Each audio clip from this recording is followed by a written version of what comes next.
કચ્છને લૂંટી લીધું.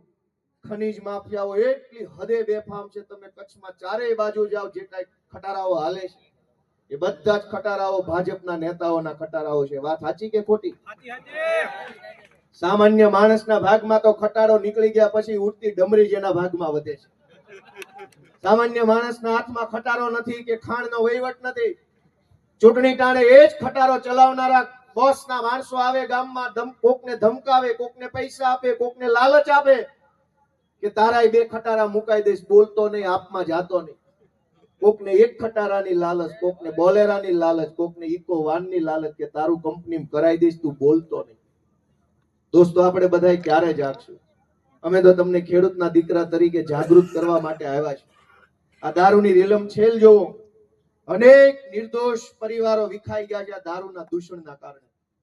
અને આ દારૂ અને દારૂનું દૂષણ તો દારૂ, ડ્રગ્સનું દૂષણ